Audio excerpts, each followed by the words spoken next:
नमस्कार दोस्तों, आज हम देखेंगे केमिस्ट्री का जो चैप्टर 2 है उसके जो भी क्वेश्चन है एटॉमिक स्ट्रक्चर मतलब परमाणु संरचना उससे रिलेटेड जो भी क्वेश्चन है आज हम देखेंगे। तो चलिए शुरू करते हैं। जो हमारा फर्स्ट क्वेश्चन है कि पदार्थ का परमाणविक सिद्धांत सर्वप्रथम किसने प्रस्तावित किया था? तो ये किया था जॉन डाल्टन ने। ऑप्शन बी सही आंसर है। दूसरा है परमाणु के नाभिक का आकार होता है, तो वो होता है 10⁻⁻15 मीटर। निम्नलिखित में से कौन एक अस्थायी कण है? तो इसका राइट आंसर है न्यूट्रॉन। 4 नंबर देखते हैं। निम्नलिखित में से कौन सा एक किसी तत्व के परमाणु क्रमांक को सबसे सही निर्धारित करता है? तो वो होता है प्रोटॉन की संख्या। Option A. देखते हैं next question. Question number 5।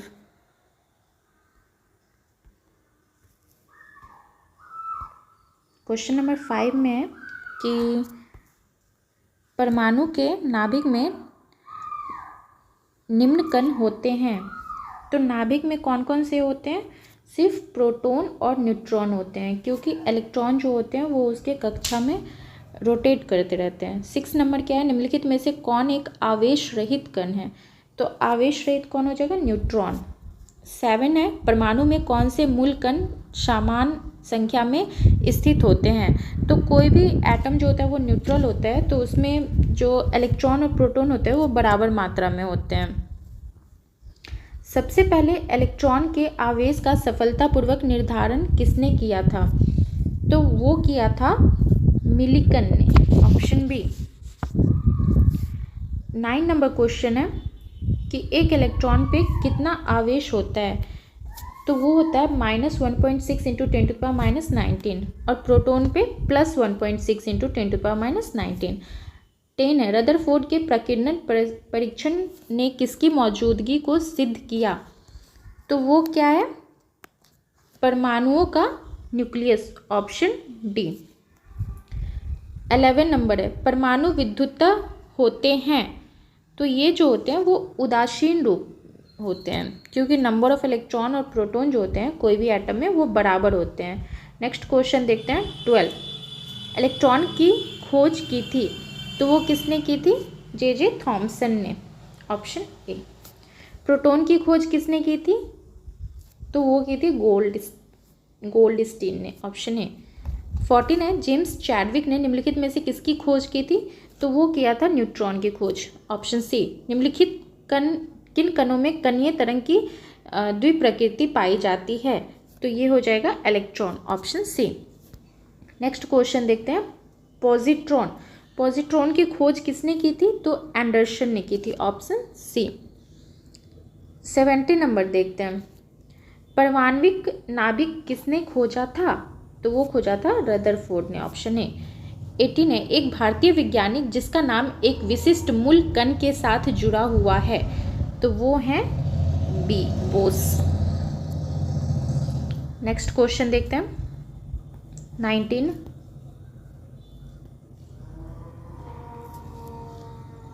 Neutron का पता लगाने वाले वैज्ञानिक का नाम क्या है? तो वो थे चैडविक। निम्नलिखित में से किस परमाणु के नाभिक में न्यूट्रॉन नहीं होता है?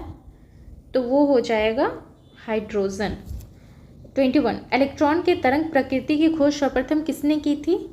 तो वो की थी डी ब्रॉगली ने।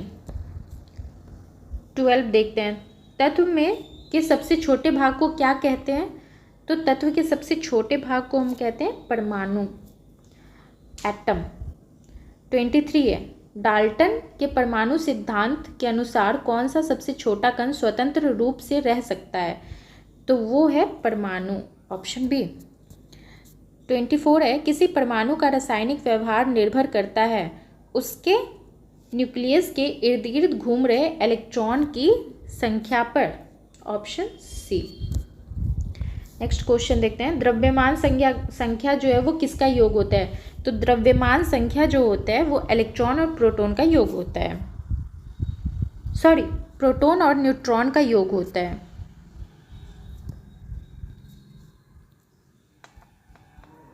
ऑप्शन डी जो है वो सही आंसर है। 26 किसी परमाणु के परमाणु द्रव्यमान और द्रव्यमान संख्या के अंतर को क्या कहते हैं? तो उसको हम कहते हैं द्रव्यमान क्षति, ऑप्शन सी। 27 है कि किस न्यूक्लियर कण में कोई द्रव्यमान और कोई आवेश नहीं होता है किंतु प्रकरण होता है, किंतु प्रचक्रण होता है, तो वो होता है न्यूट्रिनो। नेक्स्ट क्वेश्चन देखते हैं 28 किस परमाणु में परिक्रमण कर रहे किसी इलेक्ट्रॉन की कुल ऊर्जा जो होती है वो होती है सदा धनात्मक। 29 किन किरणों के परिकर्णन से नाभिक के आकार का आकलन किया जा सकता है? तो वो है अल्फा कण। 30 नाभिक के धनावेशित होने की खोज की थी, तो वो खोज की थी रदरफोर्ड ने ही। 31 है परमाणु भार का अंतर्राष्ट्रीय मानक क्या है? तो वो है C12, ऑप्शन सी। 32 है पॉजिट्रॉन किसका प्रतिकण है? एंटी पार्टिकल पूछ रहा है, तो वो है इलेक्ट्रॉन का एंटी पार्टिकल। 33 न्यूक्लियस की द्रव्यमान संख्या, तो ये होती है उसके परमाणु क्रमांक से हमेशा अधिक होती है, क्योंकि न्यूक्लियस की जो द्रव्यमान होती है वो प्रोटॉन और न्यूट्रॉन से मिलके बनी होती है, तो और ये परमाणु क्रमांक जो होता है वो उसके नंबर ऑफ प्रोटॉन के इक्वल होते हैं, तो इसीलिए वो अधिक होती है। अब 34 देखते हैं निम्नलिखित में से किसने आणविक सिद्धांत प्रतिपादित किया था? तो वो किया था जॉन डाल्टन ने, ऑप्शन डी। फोटोन की ऊर्जा E, संवेग P तथा वेग C में सही संबंध क्या है? तो ये है P = E/c, option D. Next question देखते हैं 36 एक परमाणु में दो इलेक्ट्रॉनों की चारों क्वांटम संख्याएं आपस में समान नहीं हो सकती, ये नियम किस वैज्ञानिक से संबंधित हैं? तो ये है पॉली से, ऑप्शन बी। 37 देखते हैं रासायनिक तत्व के अणु के संदर्भ में चुंबकीय क्वांटम संख्या का संबंध है, तो वो है उसके चक्रण से, ऑप्शन डी। 38 क्वांटम संख्या जो किसी कक्षा में अंतरिक्ष में अभिविन्यास की दिशा निर्दिष्ट करता है, तो वो हो जाएगा ऑप्शन सी चुंबकीय क्वांटम संख्या। 39 है कि किस तत्व में रासायनिक गुण निम्न में से कौन तय करता है? किसी तत्व के जो रासायनिक गुण होते हैं वो किसके द्वारा तय होता है? तो वो होता है इलेक्ट्रॉन की संख्या के द्वारा। 40 किसी परमाणु की बाह्यतम कक्षा में कितने इलेक्ट्रॉन रह सकते हैं? तो वो रह सकते हैं कितने? 8 इलेक्ट्रॉन। 41 एक परमाणु में 9 इलेक्ट्रॉन 9 प्रोटॉन तथा 10 न्यूट्रॉन है, तो उसकी द्रव्यमान संख्या मास नंबर क्या हो जाती है? Number of neutron plus number of proton, तो 10 + 9 19, ऑप्शन डी। अब ये बोल रहा है कि रेडियम है 88 जो है वो इसका एटॉमिक नंबर है, परमाणु क्रमांक, और 226 इसका मास नंबर है, भार है, कि नाभिक में न्यूट्रॉन और प्रोटॉन की संख्या क्रमशः कितनी है? तो ये कितना हो जाएगा? 138 और 88, क्योंकि प्रोटॉन की संख्या तो यही हो गई जो 88 है, और 226 में से 88 माइनस कर लेंगे तो ये न्यूट्रॉन की संख्या निकल जाएगी। 43 है जिस तत्व के परमाणु में 2 प्रोटॉन 2 न्यूट्रॉन तथा 2 इलेक्ट्रॉन हो उस तत्व का द्रव्यमान संख्या कितना है? तो वो हो जाएगा 4। फिर ये ऐसे ही क्वेश्चन है जैसा 42 था, तो इसका हो जाएगा 44 का इलेक्ट्रॉन की संख्या पूछ रहा है, तो इलेक्ट्रॉन की संख्या ये 19, प्रोटॉन नंबर ऑफ प्रोटॉन और इलेक्ट्रॉन बराबर होते हैं, तो ये हो जाएगा 19 44 का। अब देखते हैं 45 यदि परमाणु की तीसरी कक्षा सबसे बाहरी कक्षा हो तो इसमें इलेक्ट्रॉन की अधिकतम संख्या कितनी हो सकती है? तो वो हो सकती है 18। 46 किसी नाभिक का परमाणु क्रमांक Z है तथा इसकी द्रव्यमान संख्या m है, तो नाभिक में न्यूट्रॉन की संख्या कितनी होगी? तो वो होगी m - Z। परमाणु संख्या 17 एवं द्रव्यमान संख्या 35 के एक क्लोरीन परमाणु के नाभिक में होते हैं, तो ये क्या सही हो जाएगा? इसमें 18 न्यूट्रॉन होते हैं। 48 है कि कौन इलेक्ट्रॉनिक विन्यास संभव नहीं है, तो इसका सही आंसर जो हो जाएगा ऑप्शन बी, ये पॉसिबल नहीं है। अब देखते हैं 49। 1s2 2s2 2p6 किसका इलेक्ट्रॉनिक विन्यास है? तो ये टोटल 6 2 8 2 10, तो ये किसका हो जाएगा? नियॉन और सोडियम प्लस। 50 परमाणु क्रमांक 20 वाले परमाणु का इलेक्ट्रॉनिक विन्यास है, तो ये कितना हो जाएगा?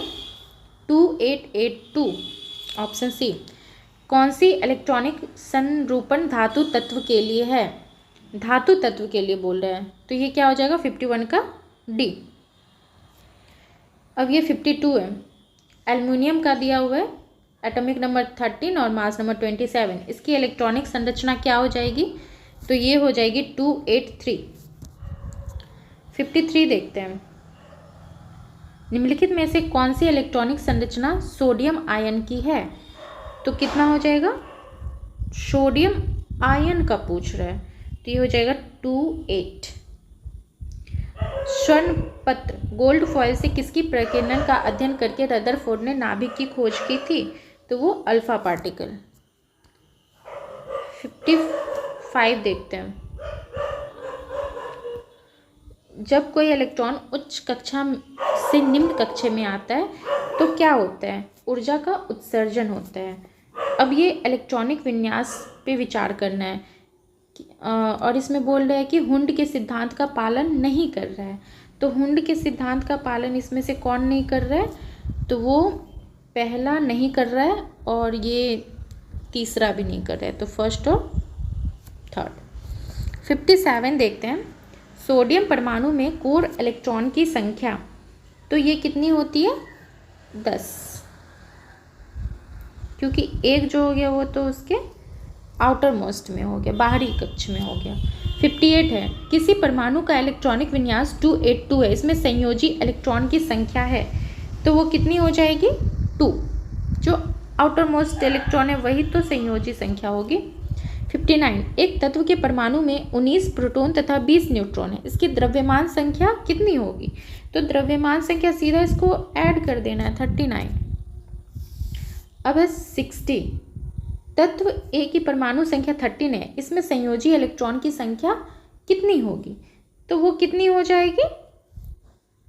283, तो लास्ट में कितना हो जाएगा? संयोजी 3।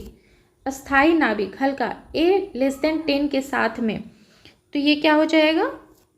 न्यूट्रॉन और प्रोटॉन की लगभग समान संख्या होगी। 62 है, यदि कक्षा की संख्या को n से व्यक्त किया जाए तो किसी कक्षा में अधिकतम कितने इलेक्ट्रॉन की संख्या हो सकती है? तो वो कितना हो सकता है? 2n²।